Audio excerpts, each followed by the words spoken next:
খোদার কসম নবীজি বলছে, যদি মানুষ জীবনে একবার লাশের চিৎকার শুনতো, লা সাইকা, পৃথিবীবাসী বেহুশ হয়ে যেত।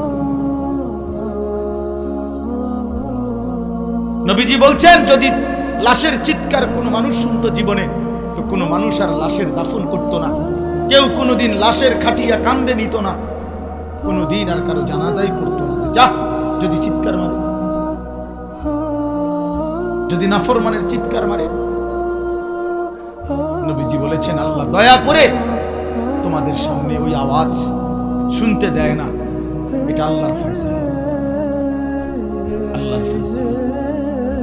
হ্যাঁ বন্ধু, একটা সামান্য হয়তো এমনি খেলনার মতো একটা কিছু বানাইয়া দেখাইছে, কিন্তু সে তো জানাজার নামাজ পড়ছে, বাচ্চারা বুঝাইছে এমন এক চূড়ান্ত পরিণতি আমাদের হবে একদিন। এই পৃথিবীর তোমার হাতে সময় নাই, আমার হাতেও সময় নাই। এই ব্যস্ততম ব্যস্ত অটো ড্রাইভারেরও নামাজের কারণ কি? ব্যস্ত। সিএনজি ড্রাইভারেরও নামাজের টাইম নাই। সমস্যা কি? ব্যস্ত। সামান্য চা বিক্রি করে চা দোকানদারের সময় নাই। আমার বোনরা, মা বোনরা দুপুরবেলার রান্না বান্নার কয়েকটা আইটেম শেষ করতে করতে জোহরের নামাজের টাইম নাই। বাচ্চা গোসল করাইছে, নিজে গোসল করছে, রান্না বান্না করছে, এটুকুর কারণে জোহরের ওয়াক্ত শেষ। এরপরে যুবক তোমরা মোবাইল টিপতে টিপতে, বন্ধুদের আড্ডা দিতে দিতে নামাজের ওয়াক্ত শেষ। আল্লাহর কসমে ব্যস্ততম মানুষ আমাদেরকে মৃত্যু একদিন থামায় দিবে, একদিন সত্যি সত্যি থামায় দিবে। সেদিনও পৃথিবীতে সূর্য উঠবে, চাঁদ উঠবে। সেদিনও পৃথিবীর সব গাড়ি ঘোড়া, পৃথিবীর সব কিছু দোকানপাট খুলবে। সেদিন শুধু তুমি থাকবা না, হাত আর নড়বে না, পা আর নড়বে না, চোখ আর মেলবে না, কান আর শুনবে না, কারো চিৎকার আর আহাজারি সেদিন আর তোমার কানে পৌঁছবে না।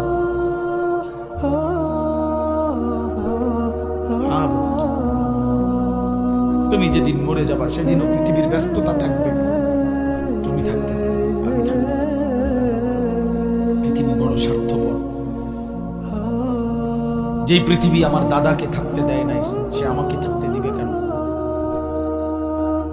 যেই পৃথিবী আমার বাপকে থাকতে দেয় নাই, সেই পৃথিবী আমারে থাকতে দিবে কেন বন্ধু? যেই কবর আমার বংশের কতজন, আমার মামি মারা গেছে এরশাদ ভাই কয়দিন আগে, আমি জানাজা পড়ছি মামির, বড় মামি আমার। তো আমার এই মামি, আমার মনে আছে ছোটবেলায় আমারে সিমের দানা খুল্লা খুল্লা মুঠ করে করে মামি আমারে দিত। আমি সিমের দানা খাইতাম, পছন্দ করত। বাগিনা আমি সিমের দানাটা খুলে দিত, অর্থাৎ আদর করে এরকম মুঠ করে খুল্লা খুল্লা রেডি করে আমারে দিত। বাদাম খুলে দেয় যেরকম। সেই প্রিয় মামি কবরে চলে গেছে আমার সাথে। আমার আপন জ্যাঠা, আমি জানাজা পড়াইছি, বড় জ্যাঠা কত সময় আমারে কইতো, নাতি বাতিজা। আমার বাপ চাচারা 4 জন, আমার আব্বা চাচারা ছিল 4 জন। আমার দাদার বড় সংসার ছিল, ফসলের জমি, হালের বলদ অনেক ছিল দাদার। তো জ্যাঠাই কইতো, কয় যে আমরা 3 ভাই সংসারের কাম করছি তোর দাদার লগে, 3 ভাই মিল্লা তোর আব্বারে পড়াইছি, মানে আমার বাপের একা পড়াইছি, বাকি 3 ভাই সংসার টানছে। কি হইছে আর তোমরা লাভ কি হইছে বলেন? এখন বাজে রাত্রের 11টা 28, 11:30। আজকের সারা দিনে যেই নাফরমানগুলো 1 ওয়াক্ত নামাজ পড়ে নাই, তাগরে এখন কয়টা বাজে? আর আমরা যারা 5 ওয়াক্ত নামাজ পড়ছি, আমগো কয়টা বাজে? তো এতে কি আগ গাইছে মা? কিরে বেঈমান, তুমি কি আগ গাইলা? এই নাফরমান, বলেন হে আগে গেছে নাকি? আমরা রাজিয়া রবিবার, হেতের যে মঙ্গলবার। হ্যাঁ কথা বলেন তো, তুমি কি আগাইছো বাপ? কি পাইয়া আল্লাহরে ভুলে গেলা? ইয়া আইয়ুহাল ইনসান মা গাররাকা বিরাব্বিকাল কারীম। রব্বুল আলামিন বলেন, বান্দা, হে মানুষ, আমার মতো দয়ালু মেহেরবান মাওলা, এমন মায়ার মালিক, এমন দয়ার রব্বুল আলামিন যে আমি তোমাদেরকে 24 ঘন্টা সেজদা না দিলেও তোমাদেরকে ভাত দেই, খাবার দেই, রিজিক দেই, ঘুমাইতে দেই, যেই আল্লাহ আমি 24 ঘন্টা লালন করি, পালন করি, এমন দয়ার মেহেরবান মাওলাকে কেমনে ভুলে গেলা বান্দা? কে তোমারে ভুলায় দিল? কে তোমারে নামাজ ভুলায় দিল? কে তোমারে সেজদা ভুলায় দিল? কে তোমারে আল্লাহ ভুলায় দিল? কে তোমারে হালাল ভুলায় দিল? আল্লাহকে কেন ছেড়ে দিলে? কেন বাপ ছেড়ে দিলে? মাসালুল লাযীনা ইত্তাখাযু মিন দুনিল্লাহি আউলিয়া কামাসালিল আনকাবুত ইত্তাখাযাত বাইতান ওয়া ইন্না আওহানাল বুয়ুতি লাবাইতুল আনকাবুত লাউ কানু ইয়ালামুন।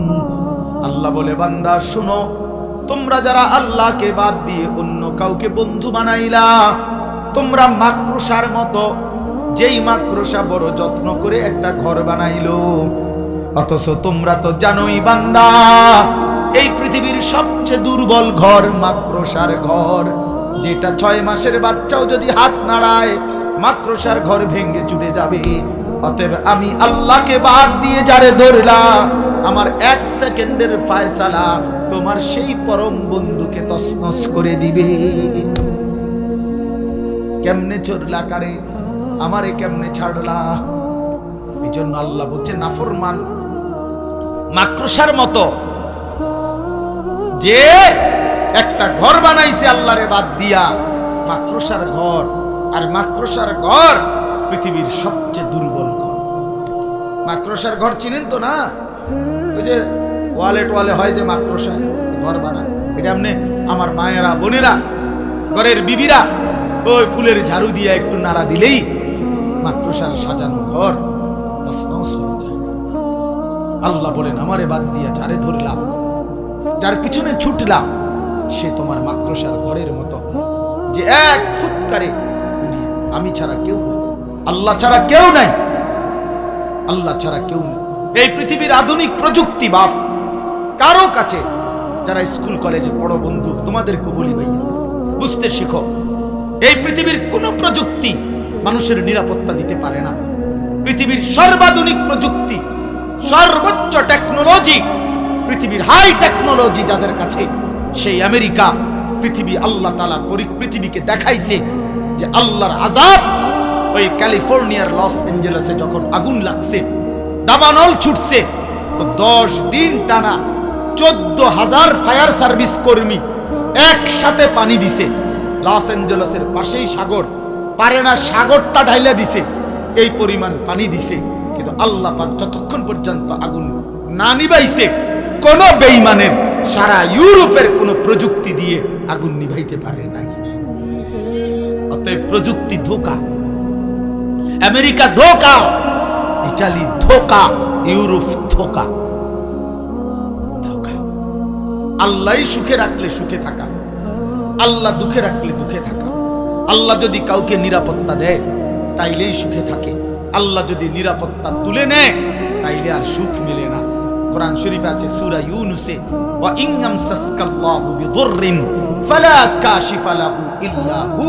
আল্লাহ বলেন, আল্লাহ যদি তোমাদেরকে মুসিবতে ফেলে, তাহলে সেই মুসিবত থেকে উদ্ধার করার মতো আল্লাহ ছাড়া আর কেউ নাই। ওয়া ইননুরিদিকা বিখাইরিন ফালা রাদ্দা লিফাদলি। আর আল্লাহ যদি উপকার কল্যাণ দিতে চায়, তাহলে আল্লাহর অনুগ্রহ ঠেকায়া দিবে এমনও কেউ নাই।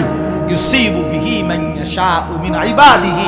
আল্লাহ তার বান্দাদের মধ্যে যাকে ইচ্ছে করেন তাকে কল্যাণ পৌঁছিয়ে দেন। ওয়া হুয়াল গফুরুর রহিম।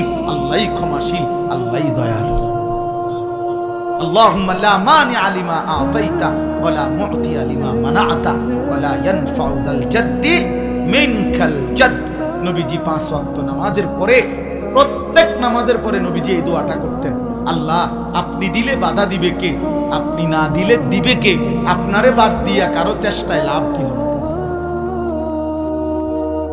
বলেন বলেন।